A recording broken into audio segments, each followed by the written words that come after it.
بسم الله الرحمن الرحيم. الحمد لله رب العالمين والعاقبة للمتقين،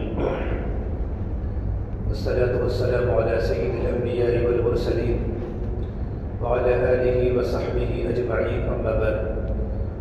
أعوذ بالله من الشيطان الرجيم. بسم الله الرحمن الرحيم. يا أيها الذين آمنوا لا تتخذوا اليهود والنصارى أولياء بعضهم أولياء بعض ومن يتولهم منكم فإنه منهم إن الله لا يهدي القوم الظالمين. وقال سبحانه وتبارك وتعالى: ولا تركنوا إلى الذين ظلموا فتمسكم النار. وقال النبي صلى الله تبارك وتعالى عليه وسلم: من تشبه بقوم فهو منهم. وقال النبي صلى الله عليه وسلم: لعن الله المتشبهين من الرجال والنساء والمتشبهات من النساء بالرجال. رواه البخاري. أو كما قال النبي صلى الله تبارك وتعالى عليه وسلم. میرے محترم پیارے بھائیوں، اللہ تبارک و تعالیٰ نے جو ہمیں مذہب دیا ہے وہ مذہب اسلام ہے، اور دین اسلام ایک مکمل دین ہے۔ اللہ تبارک و تعالیٰ نے دین اسلام پسند کر کے ہمیں دیا ہے، وَرَضِيتُ لَكُمُ الْإِسْلَامَ دِينًا۔ اور اللہ تبارک و تعالیٰ کی نگاہ میں ایک ہی مذہب معتبر ہے، وہ دین اسلام ہے، جس کو اللہ تعالیٰ نے کلام پاک میں کہا ہے: ان الدین عند اللہ الاسلام،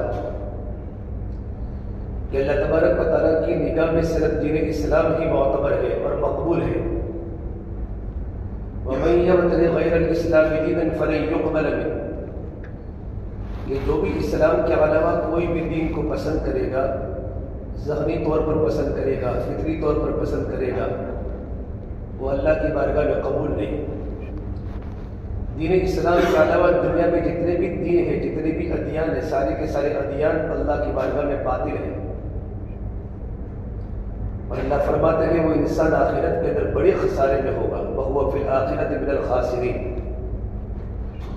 جب دین اسلام ایک مکمل دین ہے اور اللہ کے نبی صلی اللہ تبارک و تعالیٰ علیہ وسلم کی شریعت مکمل ہے،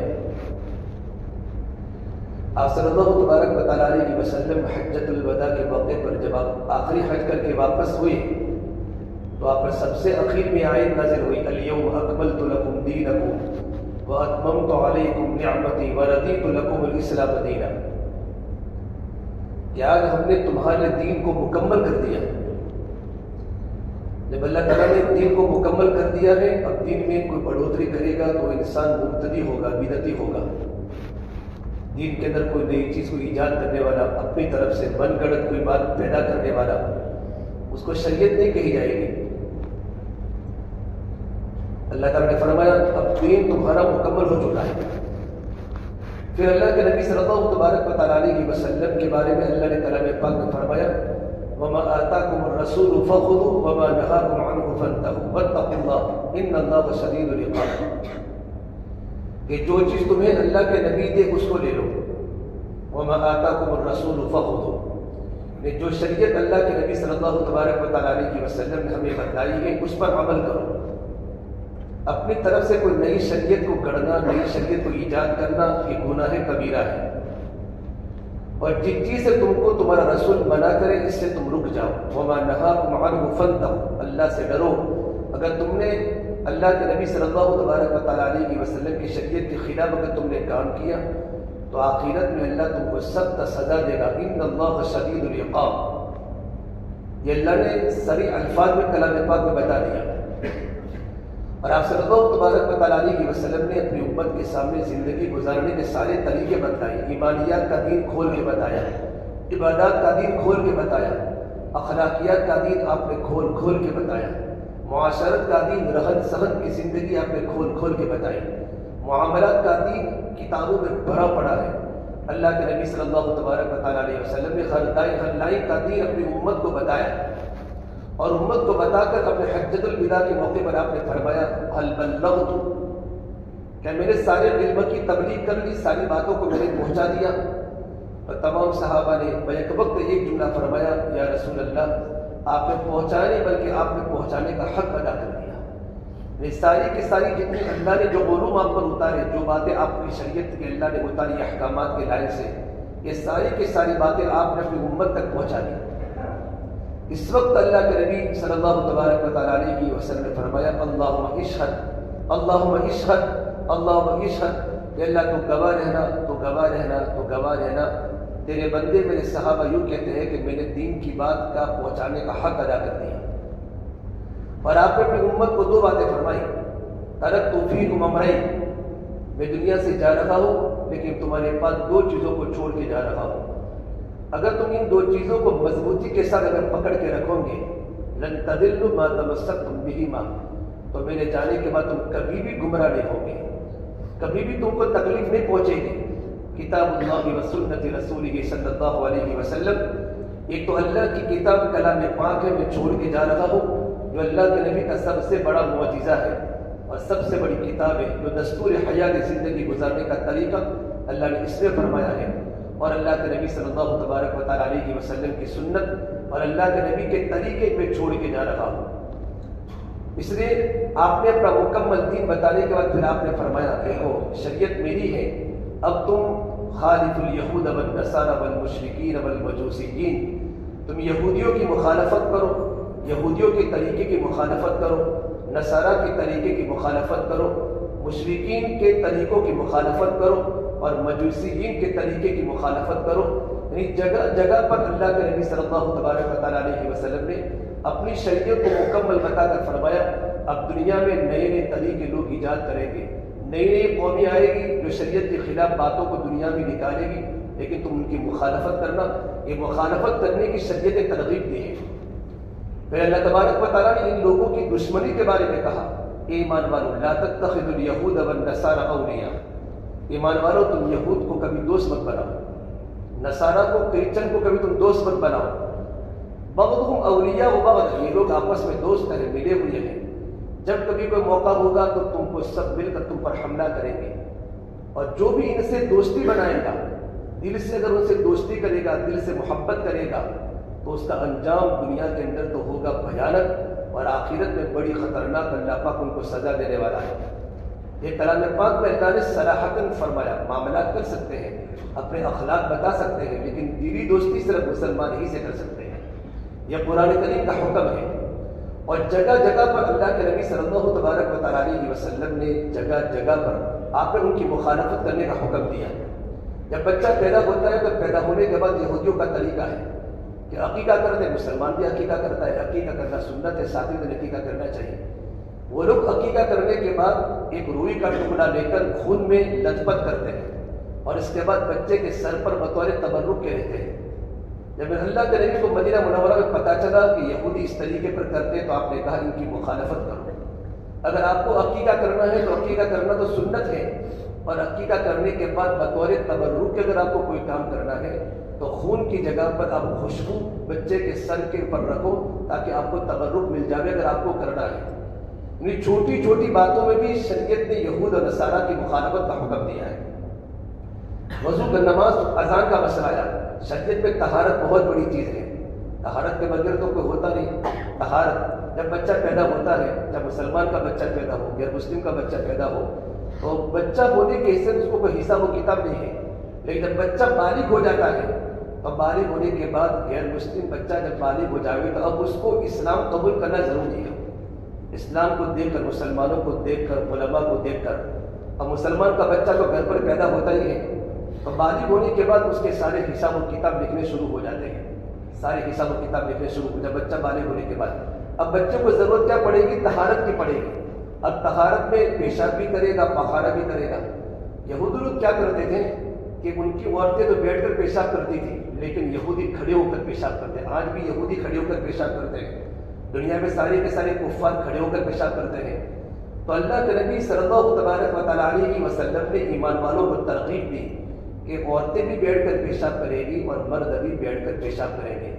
یہاں تک کہ ایک بار سلمان فارسی رضی اللہ عنہ استنجا کر رہے تھے تو یہودی نے بطور مذاق کے کہا، اس زمانے میں تو ٹوائلٹ تھے نہیں، بیت الخلا تھے نہیں، جنگلوں میں جا کر اپنی ضرورت کو پوری کرتے تھے.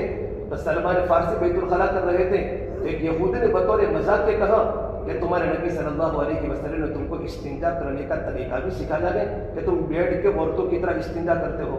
تو سلمان فارسی نے کہا نعم، ہمارے نبی صلی اللہ تبارک و تعالیٰ علیہ وسلم نے حکم دیا ہے کہ ہم بیٹھ کر استنجا کریں گے، بیٹھ کر اپنی ضرورت کو پوری کریں گے. اور یہاں تک حکم دیا کہ ہمارا منہ نہ قبلہ کی طرف ہوگا نہ ہماری پیٹھ قبلہ کی طرف ہوگی. یہ چھوٹی چھوٹی باتوں میں اللہ کے نبی نے شریعت، تاکہ بندہ شریعت کا مکلف رہے اور اس کے دل میں یہودیوں کے طریقوں کی دشمنی باقی رہے، آپ نے چھوٹی چھوٹی جگہ پر مخالفت کرنے کا حکم دیا. آج بہت سے مسلمان بھی کھڑے کھڑے پیشاب کرتے ہیں، یہ یہود کو خوش کرتے ہیں، مشرکین کو خوش کرتے ہیں. اور اگر وہ کوئی انسان اگر اس طریقے پر پیشاب اس لیے کرتا ہے کہ میں اچھا لگوں تو اس کا انجام تو کفر تک پہنچ جاتا ہے.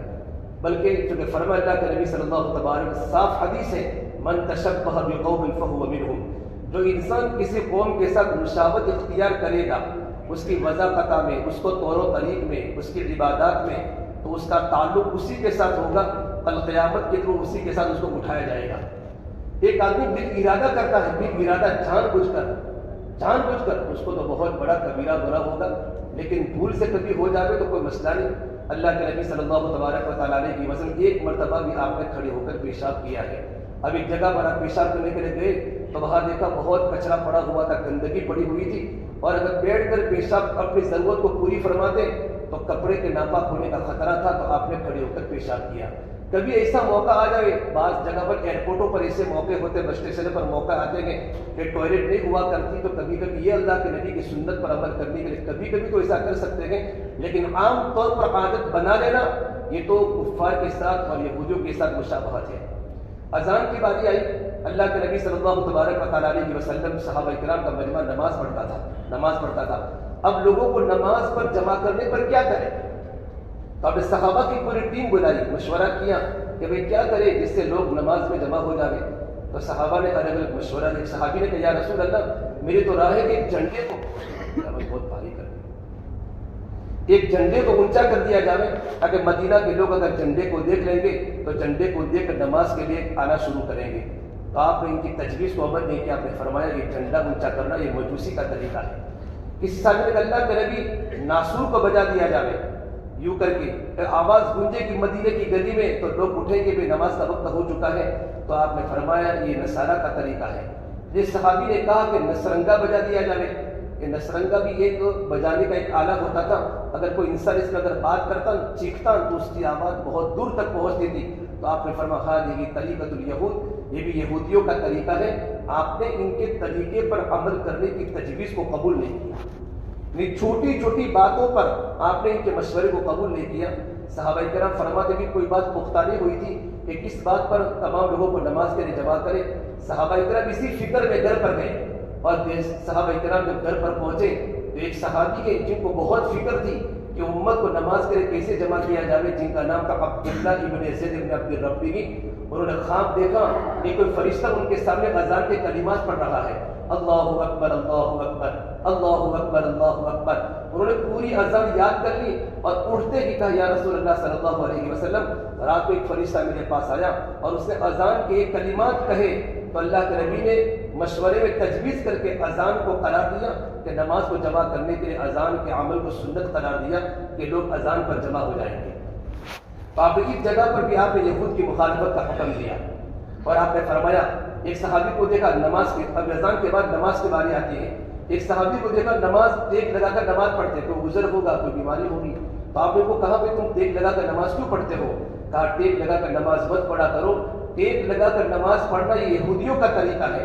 مسلمان تو سیدھا ستون کی طرح کھڑا ہوتا ہے اور مسلمان ٹیک نہیں لگاتا. ٹیک لگا کر نماز پڑھو گے تو کل قیامت دن یہودیت کے ساتھ تم اٹھائے جاؤ گے. ایک صحابی کو دیکھا کہ وہ ہل رہے نماز میں، تو آپ نے کہا لا تتمیجروا، ہل تو کیوں ہو؟ ہلنے کا طریقہ نماز میں یہود و نصارہ کا طریقہ ہے. آپ نے وہابی یہود اور نصارہ کی مخالفت کرنے کا حکم دیا ہے. اب نماز کے بعد کیا ہے؟ نماز کے بعد روزہ ہے. اللہ کے نبی صلی اللہ تبارک و تعالیٰ علیہ وسلم نے رمضان کے روزہ رکھنے کا حکم دیا، اور روزہ جس طرح اس امت پر فرض تھا پہلی والی امتوں پر بھی روزے فرض تھے، اگرچہ کیفیت میں فرق تھا.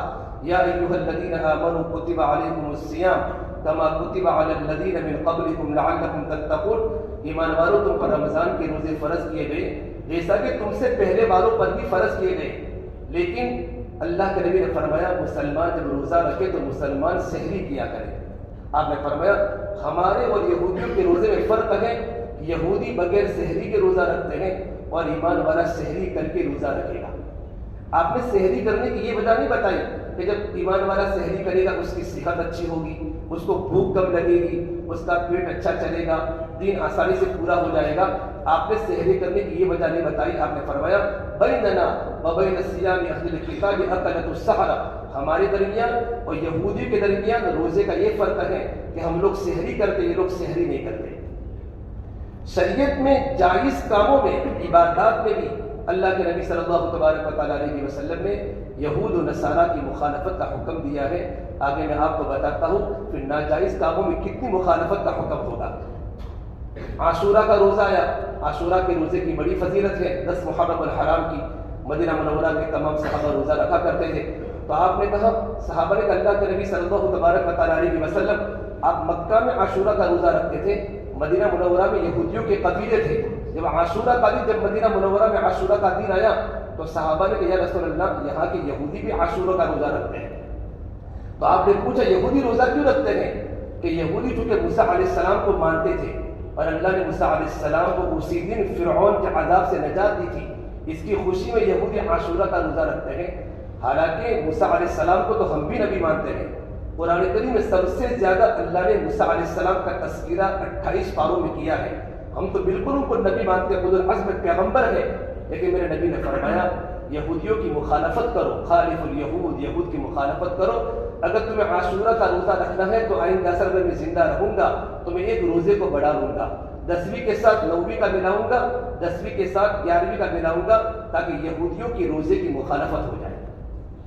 عبادات میں اللہ کے نبی صلی اللہ تبارک و تعالیٰ علیہ وسلم نے ان کی مخالفت کا حکم دیا۔ پھر آپ نے فرمایا لا تسلموا کما تسلیمت الیہود والنصارى، تم اس طریقے پر سلام مت کیا کرو جس طرح یہودی نصارہ سلام کرتے ہیں۔ پھر آپ نے ایک جگہ فرمایا لا تقوموا کما تقوم الاعاجم، کہ تم سلام کرتے وقت اس طریقے پر کھڑے مت ہو جاؤ جس طرح اس زمانے میں فارسی لوگ، فارسی ایرانی لوگ مشرک تھے، وہ لوگ کھڑے ہو جاتے سلام کرتے وقت۔ فرمایا ان کا طریقہ ہے، مسلمان اس طریقے پر کھڑے ہو کر سلام نہیں کیا کرتا۔ آپ نے سلام کے کرنے کے آداب میں بھی یہود، مشرکین اور نصارہ کی مخالفت کا حکم دیا ہے۔ مجوسی، آپ نے فرمایا 24 گھنٹے اللہ تعالیٰ کی عبادت کا حکم ہے کہ ہم اللہ کا ذکر کریں، اللہ تبارک و تعالیٰ کو یاد کریں، لیکن فرمان شریعت میں ہے کہ 3 وقت مکروہ ہے۔ سورج کے نکلنے کا وقت، ایسے وقت میں تم نماز مت پڑھو، سورج کے ڈوبنے کے وقت تم نماز مت پڑھو، اور زوال کے وقت جب سورج تمہارے سر پر ہو جاوے دوپہر کے وقت تم نماز نہ پڑھو۔ حالانکہ 24 گھنٹے تو اللہ کی یاد کا وقت ہے، لیکن اس وقت مجوسی وہ سورج کو سجدہ کرتے ہیں۔ جب سورج نکلتا ہے تو مجوسی آنکھ کی پوجا کرتا ہے، سورج کی پوجا کرتا ہے۔ جب سورج سر پر آتا ہے تو مجوسی سورج کو پوجا سجدہ کرتے ہیں، اور جب سورج غروب ہوتا ہے تو مجوسی جو آنکھ کے پجاری ہوتے ہیں وہ سورج کو سجدہ کرتے ہیں۔ تو شریعت نے ان کی مخالفت کا حکم دیا کہ 24 گھنٹے نماز پڑھ سکتے ہو، لیکن ایسے وقت میں تم نماز نہیں پڑھ سکتے، اور اس وقت نماز پڑھنے کو مکروہ قرار دیا۔ جگہ جگہ پر شریعت نے یہود و نصارہ کی مخالفت کا حکم دیا ہے، یہود و نصارہ کی مخالفت کرو۔ تو میرے بھائیو، جب جائز کاموں کے اندر مخالفت کا حکم ہے تو جو ناجائز کام جو آج ہمارے معاشرے کے اندر آ چکے ہیں، ہمارے معاشرہ بے راہ روی پر جا رہا ہے، ہمارے معاشرے میں نامعلوم کیسی باتیں، جیسے ایک مرتبہ اللہ کے نبی نے فرمایا، بال کے بارے میں فرمایا کہ اس طریقے پر بال کا کاٹنا یہودیوں کا طریقہ ہے، جس کو عربی میں کہتے ہیں قضا، کہ کچھ مسلمان تھوڑے بال رکھتے ہیں، تھوڑے بال کو کٹاتے ہیں۔ آج کل تو دنیا میں نئی فیشن ہے، اوپر کے بال بڑے بڑے ہوتے ہیں اور کانوں کے نیچے کے بال بالکل کٹے ہوتے ہیں۔ آپ نے فرمایا ایسے بال رکھنے والوں پر اللہ کی لعنت ہے، آسمان کے فرشتوں کی لعنت ہے، زمین کے فرشتوں کی لعنت ہے، اور ابو داؤد شریف کی روایت میں ہے ایسے لوگ جنت کی خوشبو بھی نہیں سن سکیں گے۔ جب جائز کاموں کے اندر اللہ کے نبی نے شریعت کی مخالفت کا حکم دیا ہے، یہ تو ناجائز کام ہے۔ ہم لوگ کتنا یہودی طریقوں کو فالو کر رہے ہیں، نصارہ کے طریقے کو فالو کر رہے ہیں۔ ایک صحابی کے بچے کو دیکھا، اس کے کچھ بال بڑے تھے، کچھ بال چھوٹے تھے، اور نبی صلی اللہ علیہ وسلم صبیا خلق بعض رأس شعره، آپ نے دیکھا ایک بچے کے بال تھوڑے سے کٹے ہوئے ہیں اور تھوڑے سے بال بڑے ہوئے ہیں، تو آپ نے فرمایا اس کے بالوں کو ابھی حلقوہ کلہ، ابھی ترکوہ کلہ، یا تو پورے بال ساتھ میں کاٹ دو یا تو پورے بال کو باقی رکھو۔ اللہ کے نبی نے بال رکھنے کا طریقہ بتایا، اگر بال کو رکھنا ہے تو سر کے سارے بال رکھو، اور کاٹنا ہے تو سارے کے سارے بال کٹو، اور اگر تھوڑے بال کا کاٹنا اور تھوڑے بال کا رکھنا اس شریعت میں اس کی ممانعت ہے، اور آپ نے ان کی مخالفت کرنے کا حکم دیا ہے۔ اور آپ نے فرمایا کہ بھئی جب تمہارے بال سفید ہو جاوے، اللہ کے نبی صلی اللہ تبارک و تعالیٰ علیہ وسلم کے پاس صدیق اکبر کے ابا وہ قحافہ بڑی عمر میں انہوں نے اسلام قبول کیا، جب حضور کی خدمت میں لائے نا تو اپنی گود میں بٹھا کر لائے، ان کی داڑھی بالکل سفید ہو چکی تھی، ان کے سر کے بال سفید ہو چکے تھے۔ بخاری شریف کی روایت میں جملہ سوغامہ عرب کے پہاڑوں پر ایک پودا اگتا تھا، پودا جو پودا خشک ہو جاتا تھا تو پورا کا پورا پودا کیا ہو جاتا تھا، برف کی طرح سفید ہو جاتا تھا۔ تو آپ نے فرمایا ابو بکر تمہارے ابا نے ایمان کو قبول کر لیا، لیکن تمہارے ابا کی داڑھی میں خضاب کیا کرو۔ ہمارے اور یہودیوں کے درمیان طریقہ یہ ہے، یہودی سر کے بال سفید ہونے کے بعد اور داڑھی کے بال سفید ہونے کے بعد خضاب نہیں کیا کرتے، مسلمان خضاب کیا کرے، سرخ رنگ کی مہندی لگاوے، لال رنگ کی مہندی لگاوے۔ کالا خضاب تو شریعت کے اندر ممنوع ہے۔ ابو داؤد شریف کی روایت ہے کہ جو لوگ کالا خضاب کرتے ہیں، حدیث پاک میں کبوتر کے پوٹوں کی طرح، آپ نے کبوتر کے پوٹوں کی مثال دی کہ پورا کا پورا کبوتر سفید نہیں ہوتا، لیکن کبوتر کے گلے کا حصہ سفید وہ کالا ہوتا ہے۔ علماء کا اس پر اتفاق ہے کہ جس طرح کبوتر کا گلے کا حصہ جس طرح کالا ہوتا ہے، لوگ سیاہ خضاب کر کے اپنے سر کے بالوں کو کالا کرتے ہیں، یہ تو فرمایا وہ لوگ آخرت میں جنت کی خوشبو کو بھی سونگھ نہیں سکیں گے، اور علماء نے اس کو مکروہ کے تنزیہی لکھا ہے۔ اس طریقے پر اللہ کے نبی صلی اللہ تبارک و تعالیٰ علیہ وسلم نے جگہ جگہ پر یہود و نصارہ کی مخالفت کا حکم دیا ہے۔ آپ سرخ مہندی لگا سکتے ہیں، سرخ کلر بھی لگا سکتے ہیں، لیکن ایسا کلر نہ لگاوے کہ اگر کلر کو اوپر سے اس کی پودری نکلنا شروع ہوئے کہ جہاں وضو کا پانی نہیں پہنچ پاتا وہ مہندی نہیں ہوتی، ایسی مہندی کا لگانا جائز نہیں ہے۔ کالے رنگ کے علاوہ برون کلر ہے، لال کلر ہے، اس طرح کی مہندی لگانے کی شریعت میں فل اجازت ہے، لیکن کالا خضاب شریعت میں منع فرمایا ہے۔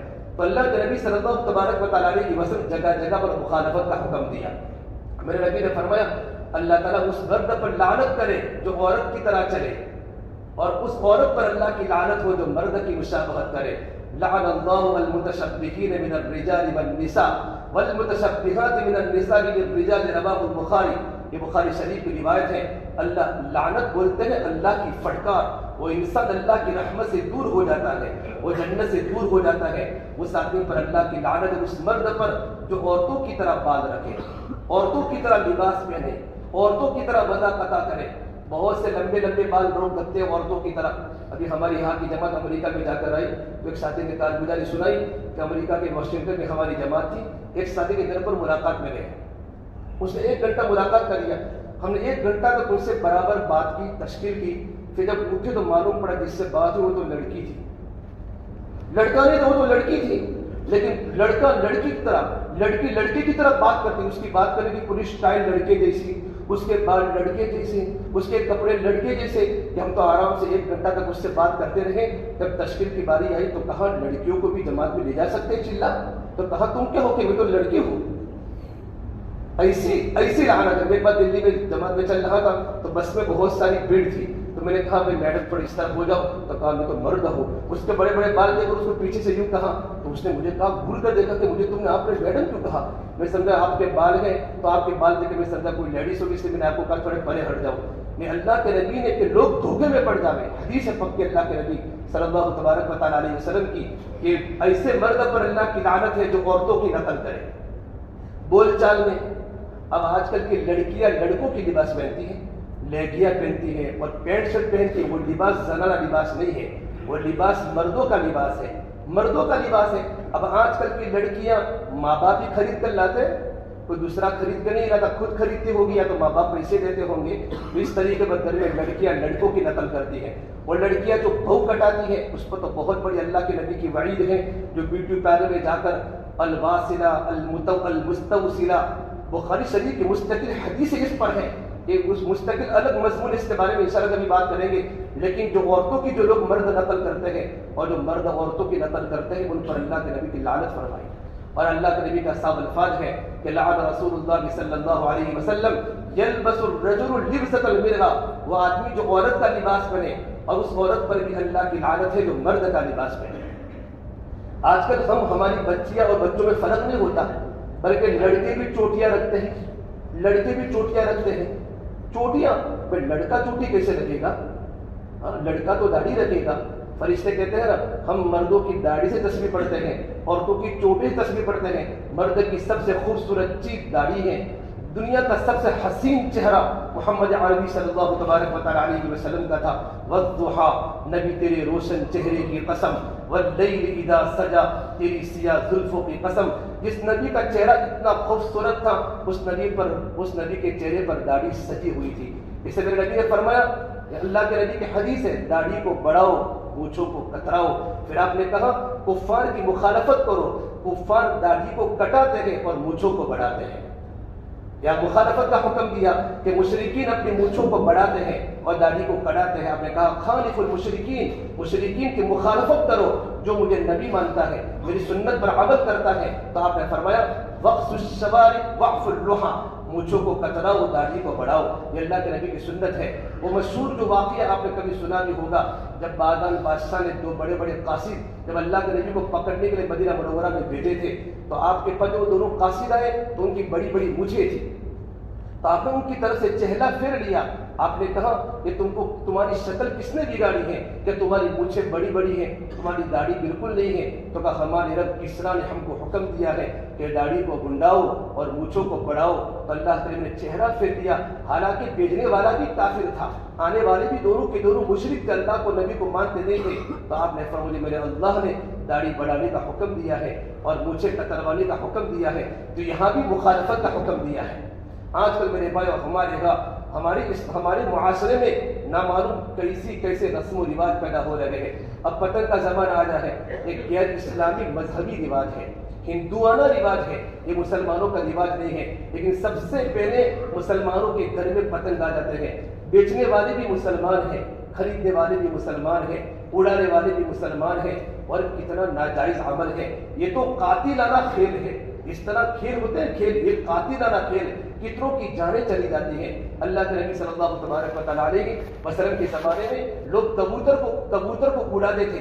آپ ایک بار صدیق اکبر کے ساتھ مکہ المکرمہ میں جا رہے تھے، تو انسان نے دو کبوتر پکڑے اور کبوتر کو اڑایا۔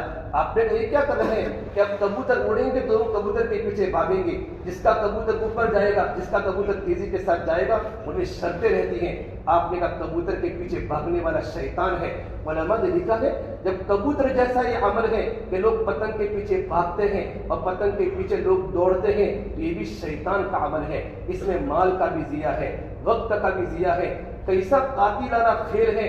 یہ اچھے لوگ یہ کام نہیں کرتے، دیندار قسم کے لوگ اور ڈسپلن والے لوگ، اچھے گھرانے کے لڑکے بھی یہ حرکت نہیں کیا کرتے۔ گھر پر تو بندر چڑھتے ہیں، گھر پر کوئی لڑکے تھوڑے چڑھتے ہیں، پھر پورا دن گھروں پر چڑھنا۔ اور میرے بھائیوں، شریعت میں آپ کو معلوم ہے پتنگ کی ڈوری کا کاٹنا اس کی اجازت کے بغیر تو گناہ ہے، پتنگ کا لوٹنا چوری ہے اور چوری کرنا گنہگار ہے۔ ہمارا بیٹا گھر پر آ کر ابا آج تو میرے اتنے پتنگ لوٹے، شاباش بیٹا تو تو بہت بڑا بنے گا آگے جا کر، تیرے بیٹے نے چوری کی ہے۔ اور قرآن تو یوں کہتا ہے والسارق والسارقۃ فاقطعوا ایدیہما، چوری کرنے والا مرد ہو، چوری کرنے والی عورت، اس کے دونوں ہاتھوں کو کاٹ دو۔ اگر دنیا میں ہاتھ نہیں کاٹے گئے تو آخرت میں وہ چوری اس کے پکڑ کا ذریعہ بنے گی۔ یہ پتنگ ہمارے معاشرے میں، اور اوپر جا کر ڈی جے بجانا، گانا بجانا، وقت ہو چکا، میں آپ کو تفصیل سے پوری باتیں بولتا۔ مولانا اشرف علی تھانوی رحمۃ اللہ علیہ نے پتنگ کے بارے میں 10 بڑے بڑے ناجائز عمل بتائے ہیں کہ اس سے کیا کیا نقصان ہوتے ہیں۔ ایک تو مال کا ضیاع ہوتا ہے، لاکھوں کروڑوں روپے پتنگ میں چلے جاتے ہیں، ایک کاغذ کے پتے اور ایک ڈور کے پیچھے لاکھوں روپے چلے جاتے ہیں۔ بھئی یہ تو قرآن یوں کہا ہے ان المبذرین کانوا اخوان الشیاطین، بغیر جگہ پر شریعت کے خلاف خرچ کرنے پر وہ تو شیطان کا بھائی ہوتا ہے، تو ہم شیطان کے بھائی بن جاتے ہیں، ہمارا وقت برباد ہوتا ہے۔ کتنی بیچاری عورتوں کی جانیں چلی گئی، کتنے جوان لڑکے، اب پتنگ ٹوٹی ہے، اب پتنگ کے پیچھے بھاگتا نوجوان لڑکا بچہ بھاگا، اس کو یہ نہیں پتا، اس کی نظر اوپر ہوتی ہے، نیچے کیا چیز آ گئی، گٹر میں گر گیا، گلی میں گر گیا، کوئی پتھرا لگا اور اس کی جان واقع ہو گئی۔ کتنے بچے گر جاتے ہیں۔ تو یہ کوئی کھیل ہوتا ہے؟ جہاں مسلمانوں کی جانیں جا رہی ہو، اوپر چڑھنے کے بعد ڈی جے بجایا جا رہا ہو، گانے بج رہی ہو، مسلمان کی لڑکی گانا سنے، مسلمان کا لڑکا گانا سنے، ہماری نظریں نیچے، اب کسی عورت گھر میں نیچے ہے، کوئی جوان لڑکی ہے، بد نظری کرنا کتنا بڑا کبیرہ گناہ ہے۔ یہ تہوار کتنے گناہوں کو جنم لیتا ہے۔ کچھ سال 2 سال کے پہلے یہ ہمارے لگزوریا میں ہمارے ایک ساتھی تھے موڈاسا کے، ان کی جوان لڑکی میڈیکل سائنس کی بیٹی جب وہ پتنگ کی ڈور کے نیچے کٹی ہے، اس کے باپ کو میں نے تڑپتے ہوئے دیکھا ہے۔ ایک جوان بیٹی ایکٹیوا لے کے جا رہی تھی کہیں پڑھنے یا پڑھانے کے لیے، اور جب پتنگ کی ڈوری اس کے گلے کی رسی کے اندر آئی ہے، گلا کٹ کے گرا ہے، بچے کی جان چلی گئی۔ اس بچے کو پتہ نہیں ہوگا، نوجوان کو، کہ تیری پتنگ نے کسی مسلمان کی بیٹی کی جان لی ہے۔ اور علماء نے لکھا ہے اگر کوئی نوجوان لڑکا پتنگ لوٹتے لوٹتے لوٹتے اگر وہ نوجوان گر کے مر گیا تو اس کو شہادت کی موت مت کہنا، یہ آتم ہتیا کی موت ہے۔ وَلَا تُلْقُوا بِأَيْدِيكُمْ إِلَى التَّهْلُكَةِ، لوگوں تم اپنے آپ کو ہلاکت میں مت ڈالو۔ یہ انسان خود بخود اپنے آپ کو ہلاکت میں ڈال کر ایک پتنگ اور ایک کاغذ کے ٹکڑے کے لیے پا کر اپنی جان کو ہلاکت میں ڈال رہا ہے۔ کتنے بیچارے پرندے زخمی ہو جاتے ہیں، ماں کے بغیر ہو جاتے ہیں، کتنے لوگ مر جاتے ہیں، کسی کا پیر ٹوٹ جاتا ہے، خبریں آتی ہیں، اخبار بھرے ہوتے ہیں، کوئی چھت کے اوپر سے گرا، کوئی یہاں سے گرا، ایک جوان لڑکی باپ کے بغیر رہ جاتی ہے، ایک معصوم بیٹا باپ کے بغیر رہ جاتا ہے۔ بلکہ سب سے بڑی قباحت تو یہ ہے بچوں سے ذرا بڑے پتنگ چلاتے ہیں۔ شرم کی بات ہونی چاہیے، یہ تو بالکل گناہگار عمل ہے۔ ٹیریس پر چڑھ کر ہماری نظریں بھی آوارہ ہو اور چاروں طرف پتنگیں چل رہی ہو اور درسیاں کاٹ رہے ہو، کسی کی ایجاد کے بعد کسی کی پتنگ کو کاٹنا اور پتنگ کو لوٹنا، یہ تو چوری ہے، یہ تو گناہ کبیرہ ہے۔ ہماری نظریں آوارہ ہو جاتی ہیں اور گانا بجا، میرے نبی نے فرمایا کہ جو لوگ گانا سننے کے عادی ہوتے ہیں ان کے کانوں میں جہنم، ان کے کانوں میں پگھلا ہوا سیسا آخرت میں ڈالا جائے گا۔ اسے میرے بھائیو اللہ سے توبہ کریں، غلط رسومات سے اپنے آپ کو بچاوے۔ کیا کبھی بقرعید کے دن کبھی دیکھا کہ غیر مسلم آئے ہو بکرے لے کر کہ ہم کو بھی تمہارا تہوار منانا ہے؟ یہ مسلمان کو کیا ہو چکا ہے، ہم کو اللہ نے 2 تہوار دیے ہیں، رمضان کو عید الفطر کی شکل میں دیا ہے، بقرعید ہم کو دی ہے، کیا کوئی غیر مسلم مسلمانوں کا تہوار مناتا ہے؟ لیکن سب سے پہلے 1 جنوری ہوتی ہے، مسلمان آگے ہوتا ہے، پتنگ اترائن کا دن مسلمان آگے ہوتا ہے۔ جتنے بھی غیر مسلموں کے مذاہب تہوار ہیں، ہم اللہ کے نبی کی زندگی کو بھول چکے میرے بھائیوں۔ یہی چیزیں بچوں سے اتنی بھی محبت نہ کر ڈالے کہ بچہ جو کہے بچے کو دے دے۔ ہماری ذمہ داری اس دن ہم گھر پر رہیں، گھر کے نیچے رہیں، اپنے بچوں کو سمجھاوے کہ بیٹا یہ مسلمانوں کا عمل نہیں ہے، یہ پتنگ آپ سمجھتے ایک کھیل ہے، ایک کھیل ہے، نہ اس میں کوئی جسمانی ورزش ہے، نہ اس میں کوئی ذہنی ورزش ہے، نہ اس میں کوئی دنیا کا فائدہ ہے، نہ اس میں کوئی آخرت کا فائدہ ہے، بلکہ خطرہ ہے کہ اگر بچہ دوڑا، پتنگ چونکہ نظر نیچے نہیں رہتی، نظر اوپر رہتی ہے، کہیں گر کے ٹوٹا، ہاتھ بھی ٹوٹا، پیر بھی ٹوٹا، کبھی تو جان کا بھی مسئلہ ہو جاتا ہے۔ کتنے نقصانات اور کتنی برائیاں جنم لیتی ہے اس 3 دن۔ اس سے میرے بھائی اللہ کے واسطے، اور میرے نبی نے فرمایا یہ تو غیر مسلموں کے ساتھ سب سے بڑی مشابہت ہے، اور اللہ کے نبی کی پکی حدیث ہے من تشبہ بقوم فہو منہم، جو بھی کسی قوم کے ساتھ مشابہت کیا بولتے ہیں، ان کے جیسے کام کرنا، جو بھی کرے گا وہ آخرت انہی لوگوں کے ساتھ اٹھے گا۔ آپ یہ مت سمجھے کہ علماء کرام تو دیکھیانوسی ذہن کے ہوتے ہیں، ان کی باتوں میں گپ شپ ہوتا ہے، یہ تو پرانے زمانے کے لوگ ہیں، پرانی باتیں کرتے ہیں۔ ایسی بات نہیں میرے بھائیوں، یہ باتیں آخرت میں بہت کام آئے گی۔ یہ شریعت کی باتیں، سنت کی باتیں بتانے والے میرے اللہ ہیں، اور اللہ نے قرآن میں کہا وَلَا تَرْكَنُوا إِلَى الَّذِينَ ظَلَمُوا فَتَمَسَّكُمُ النَّارُ، جو لوگ اللہ کے نافرمان ہیں تمہارا دل بھی ان کی مذہب کی طرف مائل نہیں ہونا چاہیے، ورنہ جہنم کی آگ تم کو چھوڑے گی۔ یہ صاف قرآن کریم کی صراحت والی آیت ہے۔ اللہ مجھے بھی اور آپ تمام کو، پوری امت مسلمہ کو ان تمام فتنوں سے اللہ ہماری حفاظت کرے، اور آئندہ ہماری نسل کو اللہ دین پر چلاوے۔ ہمارے بچے ذہنی اعتبار سے غیر مسلم کے تہواروں کو پسند کرتے ہیں، پریکٹیکل طور پر اگرچہ نہ کرتے ہو، ذہنی مرتد ہو چکے ہیں، ارتداد کی لہر دنیا میں چل رہی ہے۔ ایسے لیے اپنے بچوں کی دینی تربیت کرنا، ان کا ایمانی ذہن بنانا، یہ ہم سب کی ذمہ داری ہے۔ خود اپنے آپ کو بچائے اور اپنے بچوں کو بچانے کی کوشش کریں، ان کو انعام دے، بیٹا دیکھ اگر تو یہ نہیں کرے گا میں تجھے انعام دوں گا، یہ نہیں کرے گا تو مجھے انعام دوں گا۔ اللہ کے نبی کی سنت ان کے سامنے لاوے۔ پروردگار ہم تمام کو شریعت اسلام پر عمل کرنے کی توفیق عطا فرما۔